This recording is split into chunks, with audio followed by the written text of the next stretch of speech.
భారతదేశంలో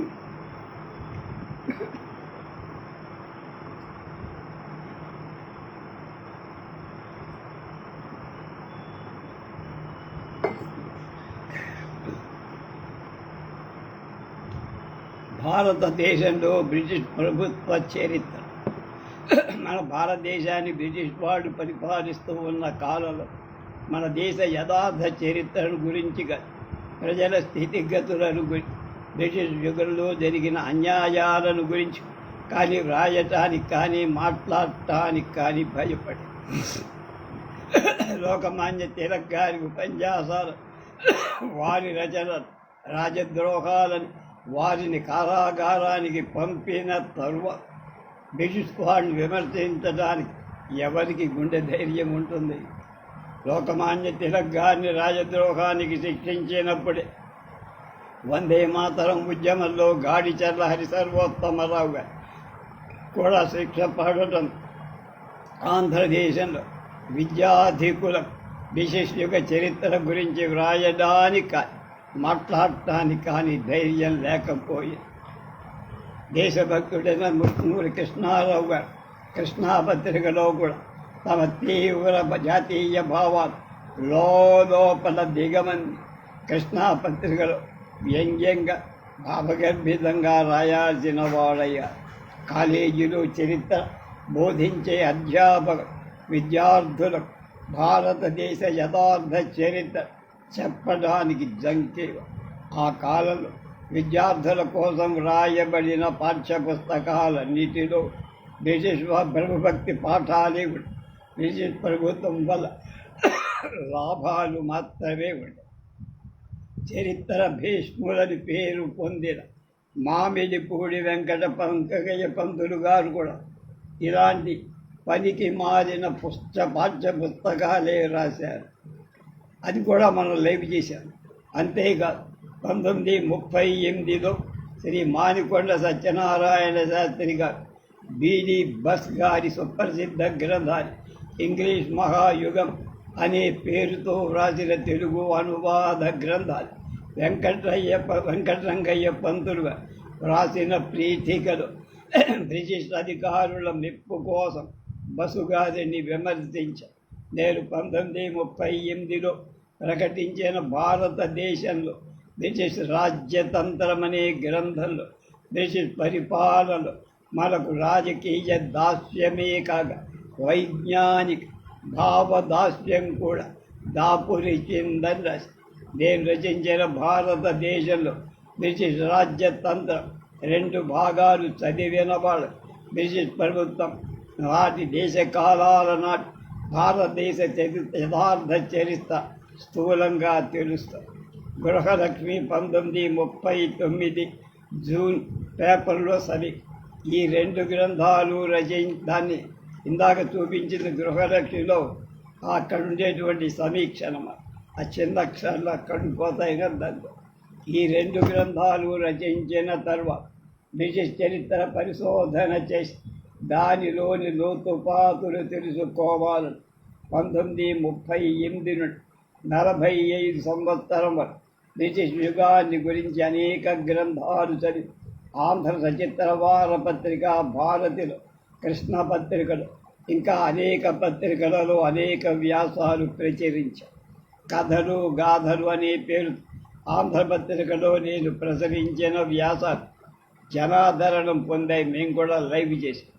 విస్సన్న చెప్పిందే వేదం, విన్సెంట్ స్మిత్ వ్రాసిందే చరిత్ర అనే శీర్షికతో ఆంధ్ర సచిత్ర వారపత్రిక 1941 మే నెల 14 బ్రిటిష్ రాజ్యతంత్ర చరిత్ర గురించి నేను వ్రాసిన వ్యాస పరంపర ఉపోద్ఘాతంగా ఈ క్రింది మాటలు రాసి ప్రచారం లేకుండా చేయబడిన పూర్వ చరిత్రలోకెక్కకుండా చేయబడిన ఆంగ్ల యుగం నాటి చరిత్రాంశ, నూతనంగా సృష్టించబడిన బ్రిటిష్ ఇండియా చరిత్ర అని ఉపశీర్షిక. ప్రపంచంలో ఏ దేశాన్ని యొక్క చరిత్ర చదివినా దేశ ప్రజల సుగుణ సంపత్, వాళ్ళ గొప్పతనం వెల్లడవుతూ దేశాభిమానమైన పూరితమైన చరిత్రాంశాలే కర్మ. అది ఏమి పాపం కర్మమో మన దేశంలో ఇప్పుడు ప్రచారంలో ఉన్న హిందూ దేశ చరిత్రను చూసి మాత్రం ఇందుకు విరుద్ధంగా మన ప్రజల అవగుణాలు, లోపాలు, మనల్ని పాలించే ఆంగ్లేయుల గొప్పదనం, ఔదార్యం, వాళ్ళు మనకు చేసిన ఉపకారాలు ప్రచారం చేసే అంశాలే కలం. ప్రజల స్థితిగతుల గురించి కానీ పాలకులు పాలితలకు గల పరస్పర సంబంధాల చరిత్ర కానీ దేశాభిమాన పూర్వకమైన చరిత్ర ఘట్టాలు కానీ మన దేశభక్తుల జీవిత చరిత్ర కానీ అందులో మత్సుకైనా కనపడవు. ప్రజలను పీడించి అన్యాయాలు చేసిన వారన్ హేస్టింగ్, క్లైవ్ మొదలైన ఆంగ్లేయుల చర్యలు అందులో వాడు అంతా సమర్థిస్తారు. ఛత్రపతి శివాజీ కొండ ఎలుకని ఇంకా ఇతర దేశభక్తులను, రాజుల, నవాబులను చిత్రాలైన నీచపు పేర్లతో వర్ణిస్తారు. కలకత్తా చీకటి కొట్టు కథల వంటి పుక్కిటి పురాణాలు వ్రాయబడి ఉంటాయి. మన చరిత్రలు ఇలా ఉండటానికి కారణమేం? ఇవి స్వతంత్రంగా స్వేచ్ఛగా రచింపబడిన జాతీయ చరిత్రలు కాక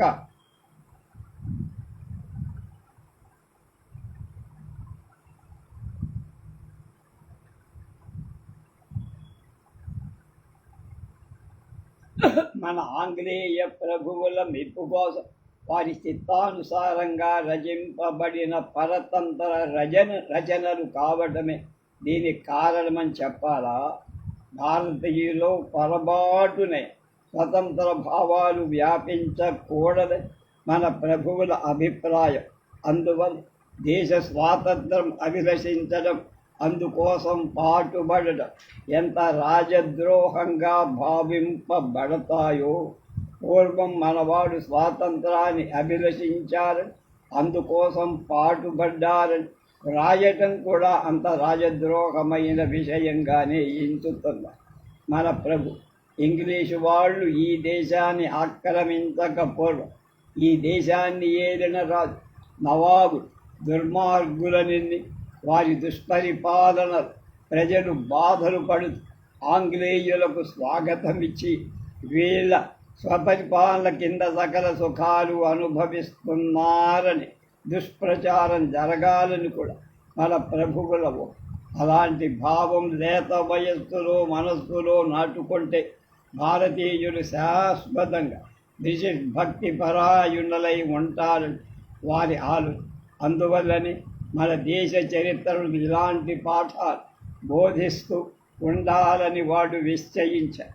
రాజు తలచుకుంటే దెబ్బలకు కొదవా అనే పద్ధతి త్వరలోనే ప్రభువుల కోరిక సఫలం. కొందరిలోనే ప్రభుభక్తి పరాయణులు బోధించే చరిత్రలే బయటికి వచ్చారు. మన ప్రభువులకు ఇష్టం లేని సంగతులు తీసేసి వారి అభిమతానుసారంగా ఉండే అంశాలు కల్పించబడి నూతన హిందూ దేశ చరిత్రలు పూర్వం దేశానికి వచ్చి చూసిన ఆంగ్లేయులు రాసిన గ్రంథాలు దీనికి విరుద్ధమైన అంశాలు చాలా ఉండే. అలాంటి గ్రంథాలు అచ్చువేయబడక అణచివేయబడి ఇటీవల రచనలని ఆంగ్లేయ ప్రభుత్వ పక్షపాత బుద్ధితో వ్రాయబడి కృత్రిమ చరిత్రలే. ఈ నూతన చరిత్ర వాంగ్మయానికి విన్సెంట్ స్మిత్ వేదవ్యాసుడే కాడు, అతడు రాసిన పురాణ ఇతిహాసాలే మనకు ప్రమాణ వాక్యాలైన చరిత్ర. ఏ చరిత్ర అంశమైన ఈ శంఖంలో పోస్తే కానీ తీర్థం కాదు. ఆంగ్ల ప్రభుత్వ విధానం వల్ల భారతీయులకు దాపరించిన రాజకీయ దాస్యంతో పాటు ఆంగ్ల విద్యా విధానం వల్ల కూడా భావదాస్యం కూడా దాపురించి నిజ దేశ వేష భాషపై అభిమానం మాని పారతంత్ర వ్యామోహంలో చిక్కి పాశ్చాత్య చరిత్రకారులు పెట్టిన భిక్షాన్ని గ్రహించటకు అలవాటు పడ్డ కొన్నాళ్ళు సత్య చరిత్రనే మరచి పూర్వస్మృతి ఈ కృత్రిమ చరిత్ర నిజమని నమ్మి అలాగే కొనసాగించు. ఎందుకు భిన్నంగా ఉన్న పాత చరిత్ర బయటకు తీస్తే మన ఆంగ్ల ప్రభువులకు కోపం వస్తుందని భయపడి చరిత్ర పరిశోధకులు విద్యాపీఠాలలో వార్షికం లభిస్తుంది. ఆచార్య పురుషులు సర్కార్ నౌకరులను భావంతో మేజర్ బీడీ బస్ వంటి ధైర్యశాలి ఎవరైనా యథార్థ చరిత్రకు బయటకు తీసిన దాన్ని ఆదరించలేదు. ఇలాంటి స్థితిలో ఇటీవల కొందరు ఆంగ్ల గ్రంథకర్తలే మన అదృష్టవశంలో పాత పుస్తకాలు బయటకు తీసి భారతదేశ యథార్థ చరిత్ర రచనకు ఒక మార్గం వేశారు. అలాంటి వాళ్ళు ఎడ్వర్డ్ థామ్సన్, జిటి గెరాట్ గారు. వీరు 1934లో rise and fulfilment of British rule in India అనే దాన్ని మ్యాక్మిలన్ కంపెనీ వారు ప్రచురించారు. ఇటీవల కొన్ని సంవత్సరాల నుండి హిందూ దేశ చరిత్రను వ్రాస్తున్న ఆంగ్లేయులు మనం ఈ సంగతులు వ్రాస్తే, ఈ విమర్శ చేస్తే భారతదేశంలో మన ఆంగ్లేయ ప్రభుత్వానికి నష్టం వస్తుందేమోనని భావంతో వ్రాస్తారు. 100 సంవత్సరాలకు కూడా వ్రాసిన వారికి ఇలాంటి ఆలోచనలు కానీ తలంపులు కానీ లేవు. వాళ్ళు వ్రాసిన చరిత్రలు ఎక్కువగా యథార్థాలు నిష్పక్షపాతంగా సమగ్రంగా ఉన్నాయని థామ్సన్ గెరాట్ గారు ఆ గ్రంథంలో రాశారు. విన్సెంట్ స్మిత్ గారి వ్రాతలను చాలా చోట్ల వీరు ఖండి యథార్థ అంశాలు బయట పెట్టారు. పూర్వం ఈ దేశాన్ని గురించి, ఇక్కడ జరిగిన సంఘటనల గురించి వ్రాసిన ఇంగ్లీష్ ధరల గ్రంథాలలో సంగతులు ఈ కింద ఉదహరిస్తున్నానంటున్నారు దిగబల్లి శివరావు గారు. వైజ్ఞానిక దాస్యం బ్రిటిష్ పరిపాలన మనకు రాజకీయ ఆర్థిక దాస్యం మాత్రమే కాక వైజ్ఞానిక దాస్యం కూడా దాపురించి ఈ సంగతులు కాంగ్రెస్ మహాసభ పూర్ణ స్వరాజ్య తీర్మానాలు వివరించి ఉన్నారు. నేను రచించిన బ్రిటిష్ రాజ్య తంత్రంలో ఈ సంగతి స్పష్టంగా వ్రాశారు. నేను 1930-33 మధ్య రచించిన రాజకీయ గ్రంథాల్లో లాగానే బ్రిటిష్ రాజ్య తంత్రంలో బ్రిటిష్ ఇండియా చరిత్ర, బ్రిటిష్ పరిపాలన యొక్క స్వరూప స్వభావం అతి తీవ్రంగా విమర్శించాను. నిజానికి నేను రచించిన ఈ 2 పుస్తకాలు బ్రిటిష్ రాజ్యతంత్ర, బ్రిటిష్ ఇండియా చరిత్ర నిషేధించి నాపై రాజద్రోహ నేరానికి కేసు దాఖలు చేయటానికి చాలా అవకాశాలున్నాయి. కానీ ఎందుకో అలా దానికి కారణం 1935 చివరలో వచ్చిన ప్రభుత్వ రాజ్యాంగ చట్టం ప్రకారం 15/7/1937 ఏర్పడిన మద్రాసు రాష్ట్రంలో కాంగ్రెస్ ప్రభుత్వం ఏర్పడి ఉండటమే అని నాను. కాంగ్రెస్ ప్రభుత్వం 2వ ప్రపంచ యుద్ధ సందర్భంగా రాజీనామా చేశారు. అప్పుడు బ్రిటిష్ వారి గవర్నర్ అడ్వైజర్ల పరిపాలన ఏర్పడింది. నా బ్రిటిష్ రాజ్యతంత్రం మొదటి ప్రకరణలోనే బతికి ఉన్న వాళ్ళని గురించి, చచ్చిపోయిన వాళ్ళని గురించి అభ్యంతరకరమైన విమర్శలున్నాయి. మద్రాస్ టెక్స్ట్ బుక్ కమిటీ వారి కార్యదర్శి 1939 మే 5వ తేదీన లేఖలు నా గ్రంథాన్ని గ్రంథాలయాల్లో కూడా ఉంచకూడదని చెప్పి అప్రూవ్ చేయటానికి వీలు లేదని రాశారు. అంతకుముందు కూడా 1934 వేలూరి సత్యనారాయణ గారి అల్లాహు అక్బర్ అనే గ్రంథాన్ని టెక్స్ట్ బుక్ కమిటీ వారు అప్రూవ్ చేయల. కారణం పీఠికలో బతికి ఉన్న వాళ్ళని గురించి, సరిపోయిన వాళ్ళని గురించి అభ్యంతరకమైన విమర్శలు ఉన్నాయి. ఈ గ్రంథానికి పీఠిక కూడా నేనే రాశానంటున్నారు శివరావు గారు. టెక్స్ట్ బుక్ కమిటీ వారి లేఖ కూడా కింద జతపరిచారు. అది 5/5/1939లో రాశారు. బ్రిటిష్ రాజ్యతంత్ర యుగం పుస్తకం శిథిలావస్థలో ఉంది. దాని ముఖ చిత్రాన్ని పెట్టారు ఇక్కడ.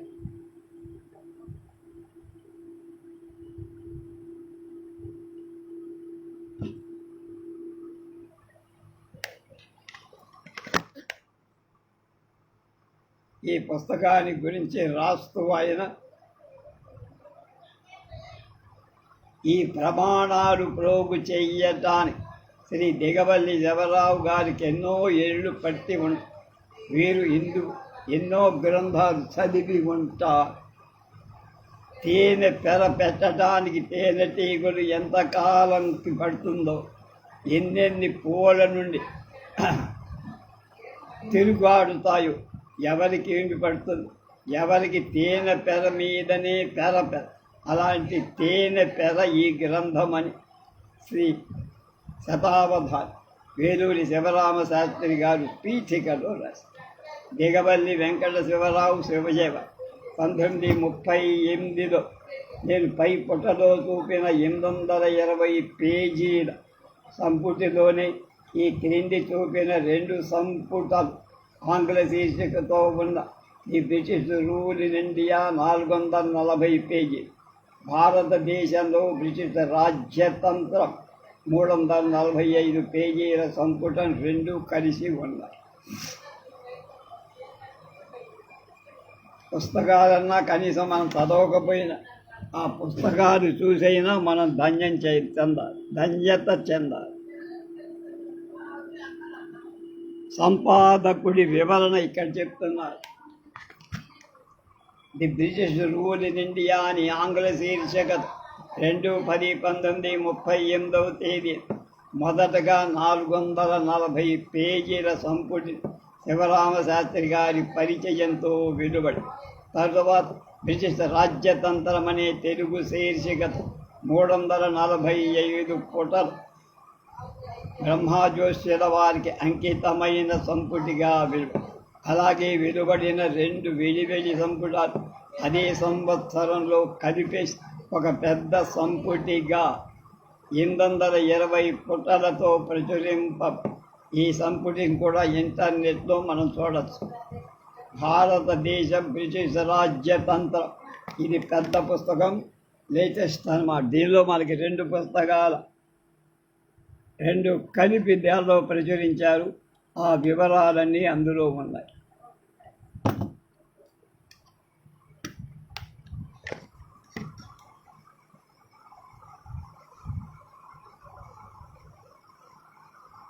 శివరావు గారు రచించిన పుస్తకం బ్రిటిష్ రాజ్యతంత్రాన్ని గాడిచెర్ల హరి సర్వోత్తమరావు గారి సమీక్ష.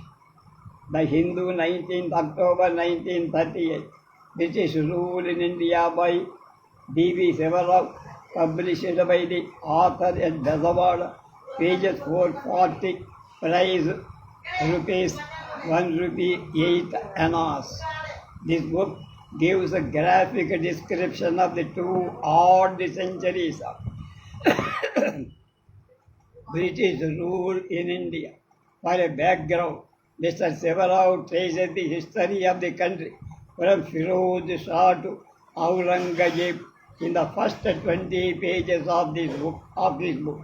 The treatise is broadly divided into 3 parts.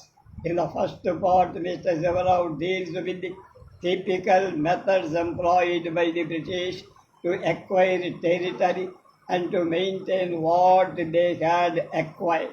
The second part devoted to the history of India under the East India Company. It is terrible to no longer unfamiliar in indictment of the company's career of foul plunder. While the old order was being destroyed, forces of generation were already developing. Mr. Sivarao discusses with fervor the work of men like Raja Ram Mohan Roy.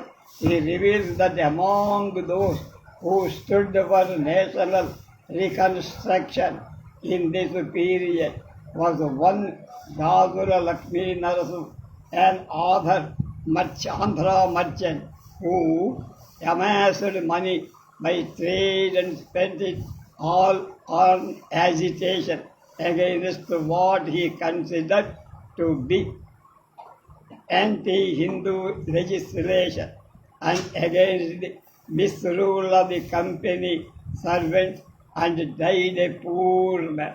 Mr. Sevarao acknowledges with gratitude the services rendered in the cause of Indian freedom by British leaders like John Bright, Sir William Hunter, Broadbloff, and Keir Hardis Hume, and others.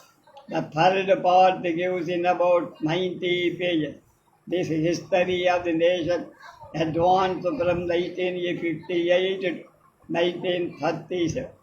Activities of organizations like Imperial Association, the Madras Maharaja Sabha, the Pune Sevaka Rajika Sabha, the Deccan Educational Society, and the Theosophical Society are described. The story of the Congress and its evolution to its present position are next described. This part appears, however, to be too hurried in execution and seems to be less than justice to one of the most momentous periods of Indian history. Mr. Sevarao appended a chronological table at the end of which conveys the period 1556 to 1937. Mr. Sevarao has a simple and fluent style. The reader's interest never flags.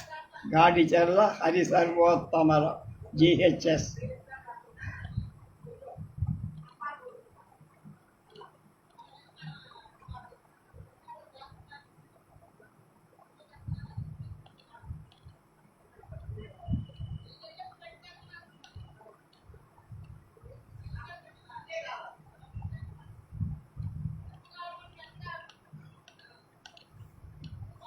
ఎన్నో గ్రంథాలు చదివి ఎన్నో ఏళ్ళు కృషి చేస్తే ఇలాంటి వాస్తవ చరిత్ర వ్రాయటం దుర్లభమని ప్రతిభ పత్రిక అక్టోబర్ 1938లో రాశారు.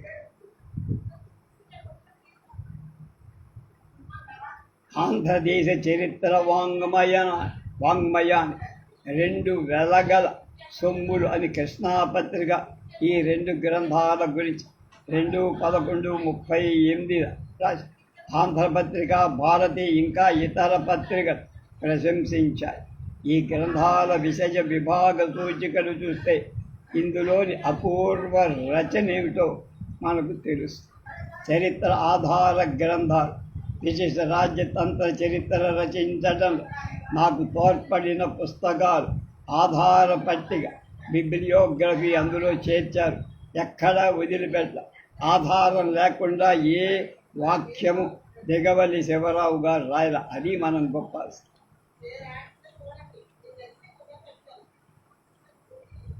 ఆ పట్టికలలోని గ్రంథాలను కొన్ని కేవలం నా అదృష్టం వల్ల నాకు లభి. అందులో కొన్నిటిని పూర్తిగా చదివి కొన్ని భాగాలను మాత్రమే చదివి కొన్నింటికి నోట్స్ రాసుకో, కొన్నింటిని చదువుతూనే నోట్స్ రాశా. ఈ బిబ్లియోగ్రఫీలో చాలా పుస్తకాలు మద్రాస్ కన్నెమెరా లైబ్రరీ నుండి పెదవాడ రామ్మోహన్ లైబ్రరీకి రైలు పార్సెల్ ద్వారా తెప్పించుకునేవారు. అప్పట్లో ఈ సౌకర్యం ఉండేది. ఈ బ్రిటిష్ రాజ్యతంత్రాల రచనలు, తర్వాత నేను రచించిన చారిత్రక వ్యాసాలను, గ్రంథాలను ఉదహరించిన పాత గ్రంథాలు, పత్రికలు నాకు లభించడం కేవలం దైవ సంకల్పమే అని నేను చదివిన గ్రంథాలలోని విశేష గుర్తు వ్రాసుకున్నాను.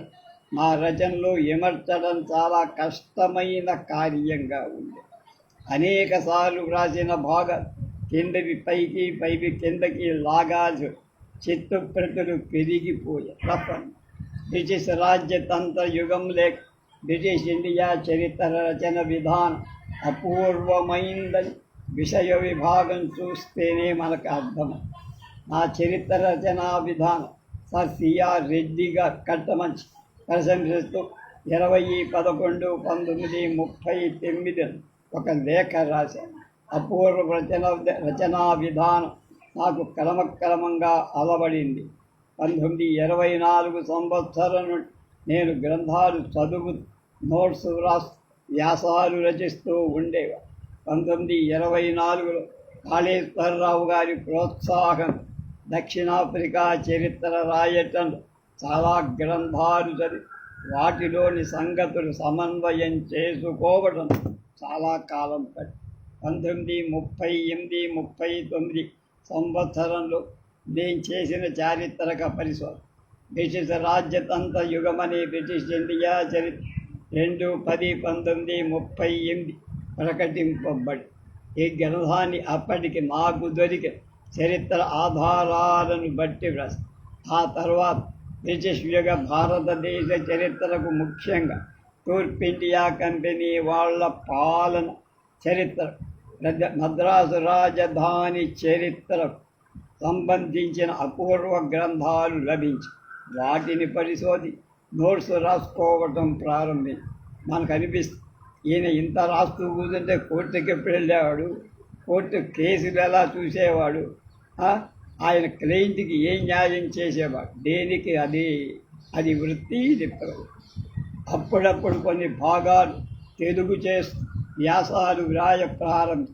కొన్ని ఇంగ్లీషు తెలుగు ద్వైభాషిక పత్రిక ఇమ్మోర్టల్ మెసేజ్ అనే పత్రికలో 1939-40 మధ్య ప్రకటించి నా వ్యాసాలు 1941 ఆంధ్రపత్రికలో, కృష్ణాపత్రికలో చాలా ప్రకటించాయి. 1940-44 కాలంలో నా రచన మీరు రచించిన భారతదేశం బ్రిటిష్ రాజ్యతంత్రం చదివా. తమ అపూర్వ కృషే నన్ను మీ సందర్శన ఉత్సాహకుణ్ణిగా చేసింది. అపరిచితుడుగా వ్రాశాను, అన్యథా భావించకండి అని శ్రీ పోపూరి నరసింహం గారు ఆంధ్ర ఉపాధ్యాయ మార్కాపురం 13/7/1944 నాకు ఉత్తరం రాశారు. గిరిజా ముఖర్జీ, సిఎఫ్ ఆండ్రూస్ గారు రచించిన కాంగ్రెస్ చరిత్ర, rise and growth of Congress పూర్వ రంగాల రాజకీయాలు, అయితే మద్రాసు రాజకీయాలు అందులో లేవు. అందువల్ల గాజుల లక్ష్మీ నరసు చెట్టి గారి జీవితాన్ని మద్రాసు నేటివ్ అసోసియేషన్ వారి కార్యకలాప టైపు చేసి ఆండ్రూస్ గారికి పంపగా వారు టూర్లో ఉండి నా వందనలు తెలియజేస్తూ జాబు రాసి బనారస్ విశ్వవిద్యాలయం వారు అప్పట్లో పెట్టిన భారత ఇతిహాస సంపుటాలకు ఉపయోగించడానికి నా నోట్స్ పంపించి వారి కార్యదర్శి నాకు కృతజ్ఞతలు తెలియజేస్తూ ఉత్తరం రాశారు. Christianisation of India, a chapter in the history of India under the East India Company అనే శీర్షికతో నేను చదివిన గ్రంథాల్లోని నోట్స్ ఒకటి ప్రకటన 1/4 క్రౌన్ సైజ్ 40 పేజీ నాకు Amrita Sandesh important moral message ఇచ్చారు. ఇది కూడా ఇంటర్నెట్లో ఉందంటున్నారు.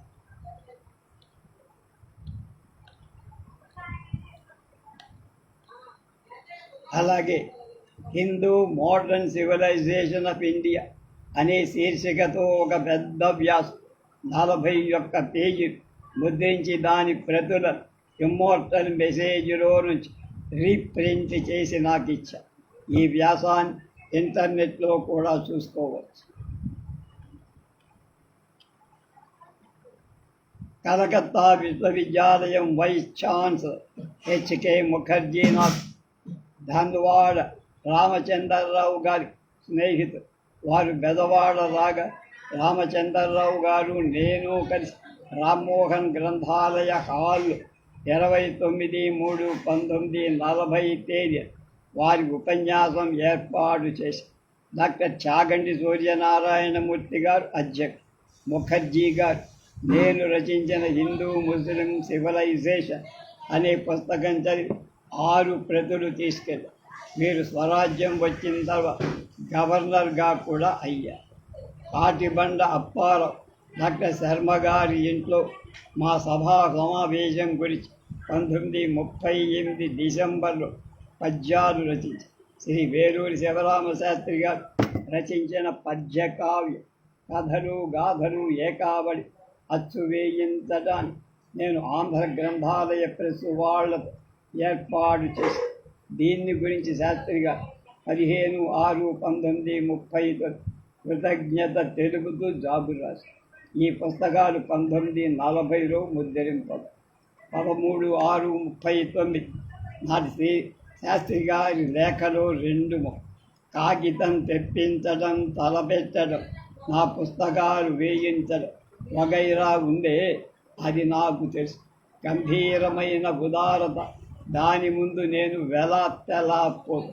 నేను మీ ఔదార్యాన్ని స్వీకరించడానికి తపస్సు చేసి ఉండాల్సి ఉంది, లేకపోతే ఇప్పుడైనా చెయ్య. నేను 26, 27 తేదీలో అక్కడికి 1940 ఆగస్టు నెల భారతిలో చిలక సముద్రం కలెక్టర్ కథ, 41 ఫిబ్రవరి ఏనుగుల వీరాస్వామయ్య గారి కాశీయాత్ర చరిత్ర అనే పెద్ద వ్యాస ఆంధ్రపత్రికలో ప్రకటింపబడ్డాయి. ఇందులో ఆ గ్రంథం యొక్క చారిత్రక వారి ప్రామాణ్యాన్ని గురించి, దాని పునర్ముద్రణ అవసరాన్ని గురించి 1941 మార్చి 1వ తేదీ నుండి 10/5/41 వరకు కృష్ణా పత్రికలో ఇంగ్లీష్ చదువుల చరిత్ర 11 వ్యాసాలుగా వరుసగా రాసి 26/3/41 నుండి 16/4/41 వరకు ఆంధ్ర సచిత్ర వారపత్రికలో బ్రిటిష్ హ్యాబర్ గారి భారతదేశ యాత్ర గురించి వ్యాసం 23/4/40 ఆంధ్ర సచిత్ర వారపత్రికలో ధారణ కూర్చొనడం అంటే ధారణలో నిష్ణాత్మ పొందడం సాత్విక నిరోధం 34/41 భారతదేశ స్వాతంత్రం జాతీయుల దేశాభిమానం 7/5/40 ఫెడరిక్ జాన్ షోర్ గారి ప్రత్యక్ష సాక్షి 14/5/40 విస్సన్న చెప్పింది వేదం, విన్సెంట్ స్మిత్ చెప్పింది చరిత్ర. ఈ వ్యాసం ప్రచారం లేకుండా చేయబడిన సత్య చరిత్ర. 21/5/40 ఇంగ్లీష్ పరిపాలన యొక్క ప్రత్యక్ష ఫలితాలు. 21/5/40 ఇంగ్లీష్ పరిపాలన యొక్క ప్రత్యక్ష ఫలిత. 28/5/40 భారతదేశ ప్రజల కష్ట. 4/6/40 క్రైస్తవ మత ప్రచారకుల సాక్ష్య. 11/6/40 ఇంగ్లీష్ దొరతనం యొక్క ప్రత్యక్ష ఫలిత. 13/6/40 పాత కొత్తల సందున భారతీయ స్త్రీ. 25/6/40 దేశీయులు దొరలు. 19/7/40 ఆంగ్లేయుల ప్రవర్తన మర్యాదల్లో మార్పు. 1943 ఫిబ్రవరి భారత్ అక్బర్ కాలం నాటి భారతదేశం. 43 మార్చి భారత్ ఇంగ్లీషు నాగరికత దాని ప్రభావం. 48 ఏప్రిల్ భారత్ కందులూరు నవాబు రాజవంశం. 41 జూలై భారతి దేశాభిమానం అంటే అనే వ్యాసం. సెప్టెంబర్ భారత్ 41 రాజమహేంద్రవరం జిల్లా శిరస్తాదార్ ఆంధ్రపత్రిక సచిత్ర వారం. 11/4/43 హిందువుల దేవాలయాలు క్రైస్తవ ధర్మకర్త. మన తిరుపతిలో కూడా మొన్నటిదాకా అంతే. 13/1/44 క్రైస్తవ మిషనరీల మత ప్రచారం. కలకత్తాలో కిరస్తానీ మతానికి పోరాటం. 17/3/43 రాజా రామ్మోహన్ రాయ్ రాజకీయ. 24/3/40 జమీందారీ అసోసియేషన్. 31/3/43 రామ్ గోపాల్ ఘోష్ ప్రజాసేవ.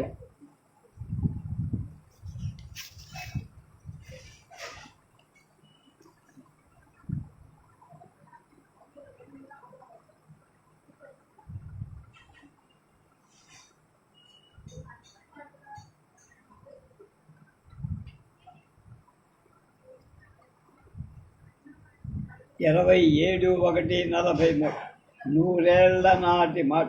చన్నపట్నం రాజకీయాలు మద్రాసు విద్యా వ్యాప్తి కోసం 10/3/43 విద్యా బోధన ద్వారా క్రైస్తవ మత ప్రచారం. 10/2/43 చన్నపట్నం ప్రజల సంక్షోభం. 17/2/43 ప్రజాసేవకులకు స్వధర్మ రక్షణ. 24/2/43 న్యాయ పరిపాలనలో క్రైస్తవ మత పక్షపాతం. 3/3/43 దేశీయ ప్రజా సంఘం మద్రాసు నేటివ్ అసోసియేషన్. 13/43 మద్రాసు ప్రజల బాధ. అలాగే భారతిలో 1944 మార్చి పచ్చయ్యప్ప మొదలియార్ జీవితం. 44 మన ముసల్మానులు భారతీయులు కాదా. ఏప్రిల్లో జగద్గురు తత్వబోధక స్వామి. జులై వాకిటి కావలితెమ్మ. 45 జనవరి పన్నాబాయి లక్ష్మీ సోదెమ్మ. ఫిబ్రవరి నాగలింగ ప్రతిమ ఆరాధన. 45 మార్చి మధుర నేలిన తెలుగు నాయకు. ఏప్రిల్లో కూడా అదే. డిసెంబర్ సేలం ధరలు అణచిన రాజద్రోహం. జనవరిలో కూడా 11/4/43 మొదలు 26/3/45 వరకు ఆంధ్రపత్రిక ఆదివారం సంచిక అనుబంధంలో కథలు గాథలు అనే శీర్షికతో వరుసగా 102 వ్యాసాలు. 26 కథలు గాథలుతో చేరని వ్యాసాలు ఏమున్నాయో వారు ఒక లిస్ట్ ఇచ్చారు. ఆ లిస్ట్ ఏమిటో రేపు తెలుసుకోండి.